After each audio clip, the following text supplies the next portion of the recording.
खबर उत्तर प्रदेश कानपुर से। आप सांसद संजय सिंह का केंद्र और यूपी सरकार पर हमला। यूपी में एक भी स्कूल बंद होता तो हमारी लड़ाई जारी रहेगी। पहलगाम में मारे गए 26 लोगों को मिले शहीद का दर्जा। ऑपरेशन महादेव में मारे गए आतंकियों की कराई जाए पहचान। बिहार में SIR को बताया सबसे बड़ी चुनावी घोटाला। यूपी में लागू हुआ SIR तो चुनाव का कोई मतलब नहीं रह जाएगा। है, लेकिन अभी भी हमारी लड़ाई जारी है और स्कूलों को बंद करने का जो फैसला योगी सरकार का है, जब तक एक भी स्कूल बंद रहता है आम आदमी पार्टी की लड़ाई जारी रहेगी। और इसी अभियान के तहत आज मैं कानपुर आया हूं। जो स्कूल बंद किए गए हैं उन गांवों में जाऊंगा और वहां बच्चों और उनके अभिभावकों से मुलाकात करूंगा। अभी हमारी लड़ाई स्कूलों को खुलवाने की ये जारी रहेगी। पिछले दिनों ऑपरेशन सिंदूर पे चर्चा हुई।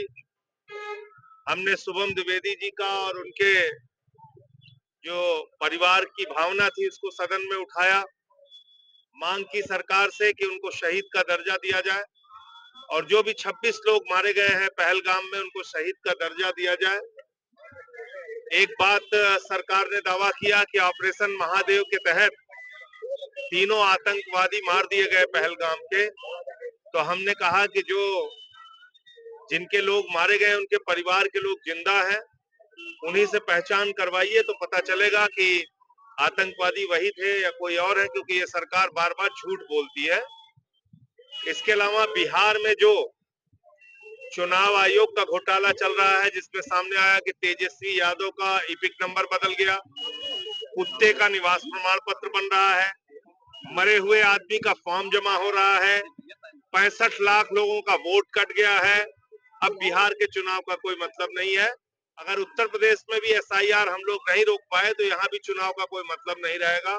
SIR भारतीय जनता पार्टी और चुनाव आयोग का मिला जुला हिंदुस्तान की आजादी के बाद का सबसे बड़ा चुनावी घोटाला है, जिसपे जनता को सड़क पे उतर के रोक लगानी चाहिए।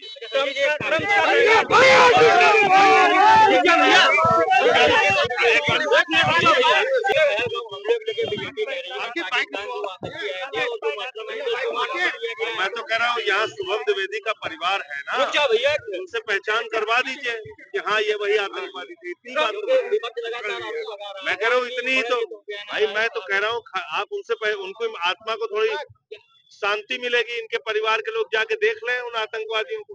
संजय भैया, वो ट्रम्प का कहना है कि 25% टैरिफ लागू किया है, मोदी सरकार कह रही है कि ये भारत का अपमान है, ये भारत का अपमान है। मोदी को अब घुटने टेकना बंद करना चाहिए। Bureau report, news hub Bharat.